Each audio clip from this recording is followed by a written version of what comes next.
샤랄라한 DJ 샤디와 함께하는 달콤한 시간. 키다리 아저씨 11번째 이야기 시작합니다.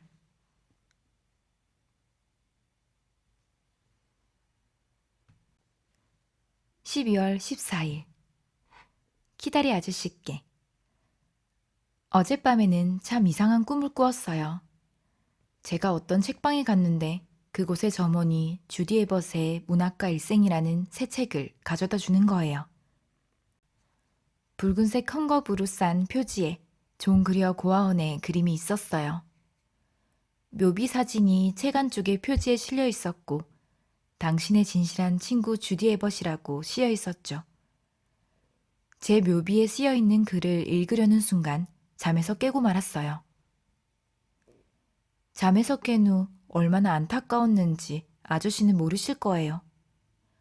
조금만 더 읽었으면 제가 누구와 결혼을 하고 언제 죽을지 미리 알 수 있었을 테니까요. 독자들의 미래를 전부 꿰뚫고 있는 작가가 자신의 일생에 대해 쓴 소설을 미리 읽을 수 있다면 얼마나 재미있을까요? 단, 규칙이 있어요. 무슨 일이 있어도 한 번만 읽어야 된다는 것이죠. 그렇게 되면 자기가 한 일이 나중에 어떤 결과로 나타날지도 미리 알 수 있을 거예요. 자신이 언제 죽을지도 미리 알고 일생을 살 수도 있을 거예요. 만약 그것이 정말 가능하다면 얼마나 많은 사람들이 그 책을 읽고 싶어 할까요? 또 그것을 읽고 싶은 호기심을 억누를 수 있는 사람은 얼마나 될까요? 그 책을 읽으면 희망도 없고 어떤 놀라운 일도 없이 일생을 보내게 된다는 것을 알면서도 읽고 싶은 강한 호기심을 느끼는 것이 인간의 심리라고 생각해요. 인생이 아무리 행복하다고 해도 다른 사람과 특별하게 다른 점은 없는 것 같아요. 먹고 자는 일을 계속 되풀이할 뿐이죠. 그러나 그렇게 단조로운 생활 속에서 특별한 일이 하나도 일어나지 않는다면 정말 너무나 시시할 거예요. 이런, 잉크를 엎질렀어요. 하지만 3페이지나 써서 다시 옮겨 쓸 수도 없고 이를 어쩌죠? 이 편지를 읽으시려면 꽤나 힘드시겠어요. 머리가 아프시더라도 참고 읽어주세요. 이제 그만 줄이고 과자나 만들어야겠어요. 제가 만든 과자를 한 개도 보내드릴 수 없는 것이 안타까워요. 진짜 크림과 버터를 듬뿍 넣어 만들기 때문에 굉장히 맛있거든요. 안녕히 계세요. 주디. 추신. 요즘 체육 시간에 춤을 배우고 있어요. 얼마나 열심히 추는지 그림만 보아도 느낄 수 있을 거예요. 가장 우아하게 추고 있는 사람이 바로 저예요. 12월 26일. 키다리 아저씨께.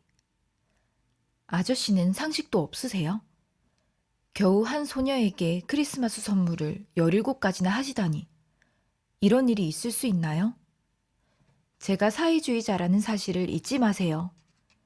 아저씨는 저를 재벌주의자로 만들 생각이세요? 어쨌든 아저씨와 말다툼을 하면 제가 곤란해져요. 이렇게 많은 선물을 아저씨께 되돌려 드리려면 이삿짐을 실어 나르는 차가 한 대는 있어야 될 거예요.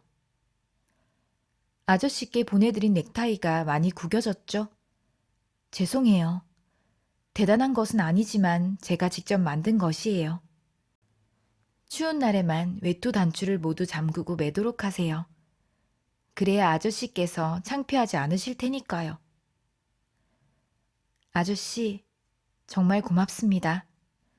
아저씨는 이 세상에서 가장 따뜻한 사람이고 가장 바보예요. 주디.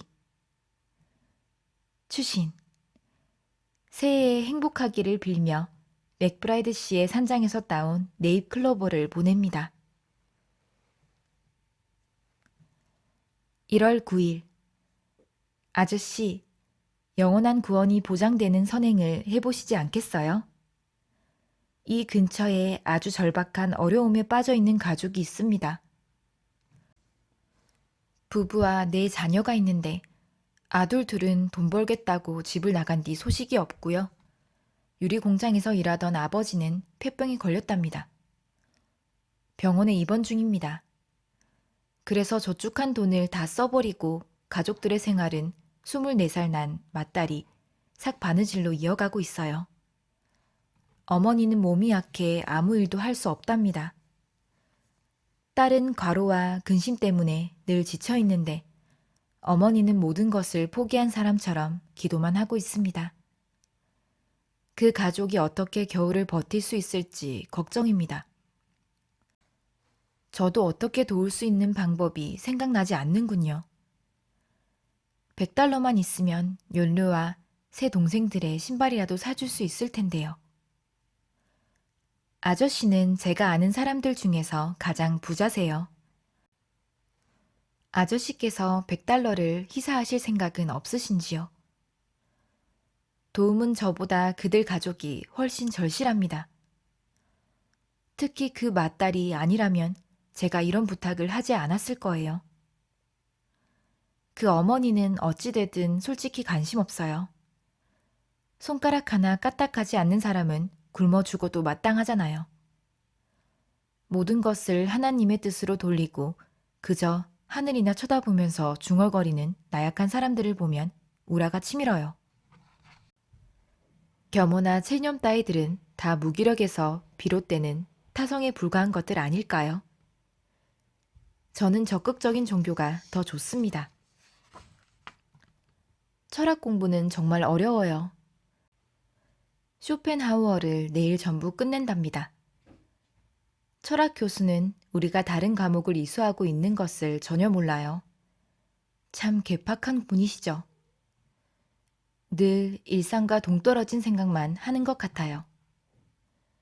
가끔 유머를 구사하기는 하지만 썰렁해서 우리들은 웃지 않습니다. 그는 강의 시간 이외의 시간에는 언제나 물질이 존재하느냐 아니면 물질이 존재한다고 생각하느냐의 여부를 규명하기 위해 노력하고 있습니다. 제 생각에 삭바느질하는 그 처녀는 의심할 여지 없이 물질이 존재한다고 믿고 있을 거예요. 제가 새로 쓴 소설은 쓰레기통 안에 있습니다. 좋은 작품이 못 된다는 걸 잘 알고 있거든요. 작가 자신이 인정하지 못한 작품을 헐뜯기 좋아하는 세상 사람들이 어떻게 보겠어요? 며칠 후, 아저씨, 편도선이 부어 이틀째 병상에 누워 있어요.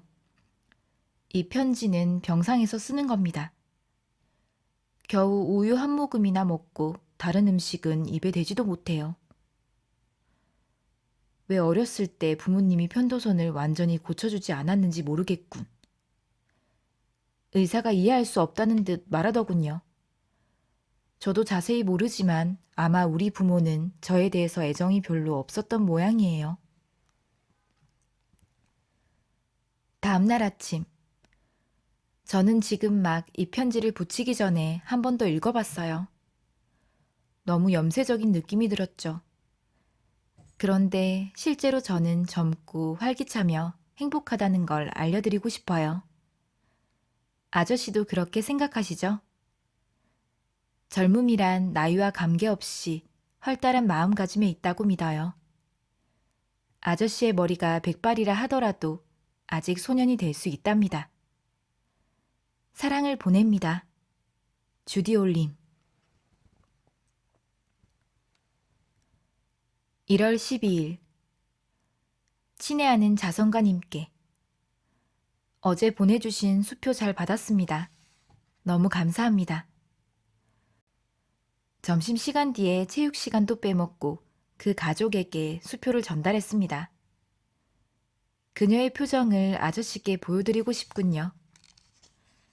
근심에 가득 찼던 그녀의 얼굴에 핀 희망의 미소는 너무나 아름다웠습니다. 24살의 그 처녀는 행운이 행운을 불러온다고 믿고 있더군요. 누가 시집을 가게 돼 혼숙감을 일거리로 잔뜩 주었대요. 앞으로 2달간 일감 걱정은 안 해도 된다는 거예요. 그 어머니는 100달러 수표를 받아들고 주님의 은혜에 감사합니다 라고 외치더군요. 저는 곧장 대꾸했어요. 주님이 보내주신 게 아니라 키다리 아저씨가 보내주신 거예요.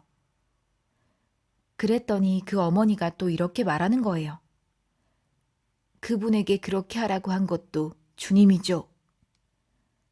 그래서 저도 지지 않고 외쳤죠. 전혀 그렇지 않아요. 그것은 제가 부탁드린 거예요. 아저씨, 하여튼 저는 주님께서 아저씨한테 그만큼 큰 축복을 내리실 거라고 믿어요. 아저씨는 연옥에서 반년쯤 더 일찍 나오시게 될 거예요. 진정으로 감사드리면서. 주디올님. 2월 15일. 폐학계 아래입니다. 오늘 아침에 칠면조 파이와 거위 고기를 먹고 엽차를 한 잔 청했습니다. 아저씨, 제 글이 이상해졌다고 걱정하지 마세요.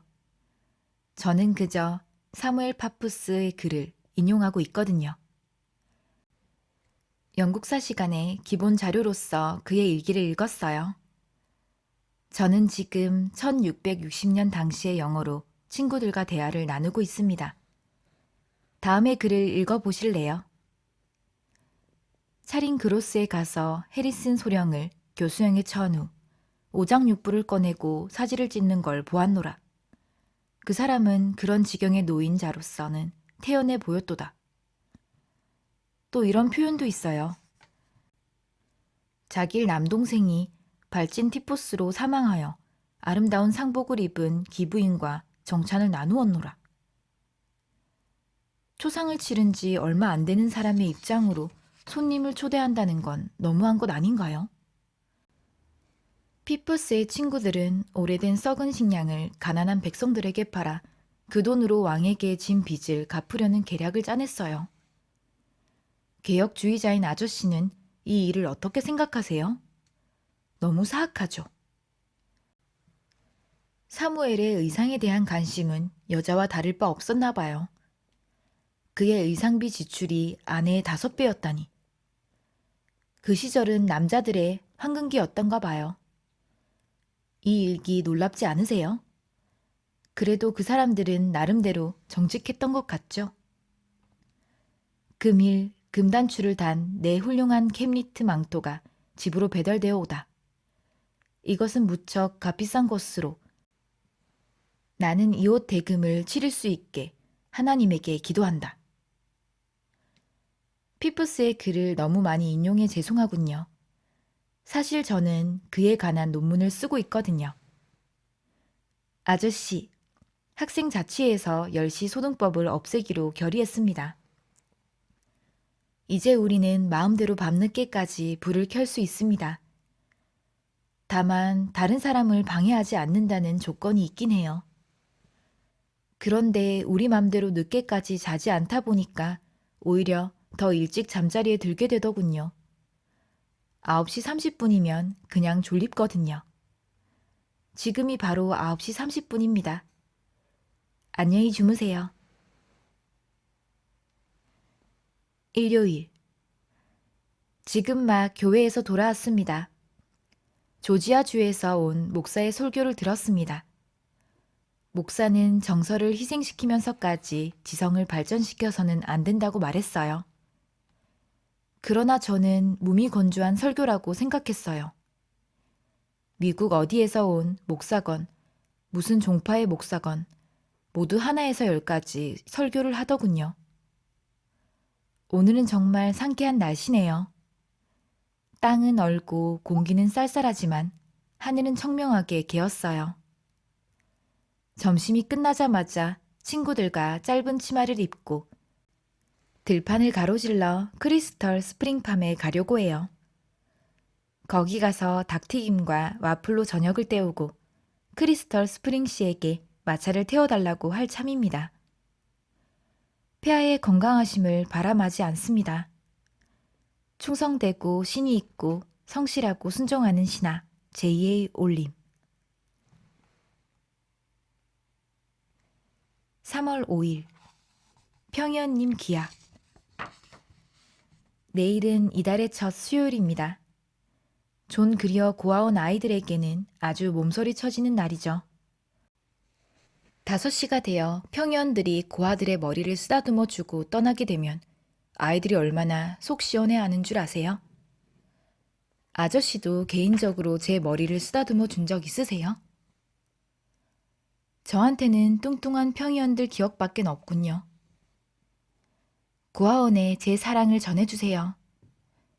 4년이란 아련한 세월을 통해 돌아보니 고아원이 그립습니다. 제가 대학생이 되었을 때 모든 다른 여학생들이 영유했던 정상적인 유년 시간을 빼앗긴 데 대한 강한 분노를 느꼈습니다. 그러나 지금은 괜찮아요. 오히려 고아원 시절이 제게 좋은 체험이 된 것 같아요. 그것은 저에게 인생을 넓게 내다볼 수 있도록 도와주었지요. 이제 어른이 되어서 저는 세상을 꿰뚫어 볼 수 있게 됐답니다. 그러나 부족함 없이 자란 다른 사람들에겐 그런 힘이 부족하겠지요. 저는 많은 여학생들은 자신들이 행복하다는 것을 모르고 있음을 알게 됐어요. 그들은 너무나 많은 행복으로 둘러싸여 있어 행복에 대한 감각이 무뎌졌습니다. 그러나 저의 경우는 제가 행복하다는 것을 언제나 절실히 느끼고 있어요. 앞으로 어떤 불행한 일이 닥치더라도 계속 행복하다는 느낌을 가지려고 할 거예요. 저는 어떤 기분 나쁜 일이라도 흥미있는 경험으로 간주하고 호기심을 가질 거예요. 내 머리 위의 하늘이 어떻게 되어도 나는 운명과 맞설 용기가 있도다. 리페트 원장님께 안부 전해주세요.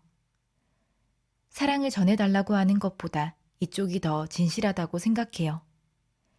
그리고 원장님에게 제 성품이 얼마나 아름답게 변했는지도 전해주시고요. 사랑을 보내면서 주디 올림.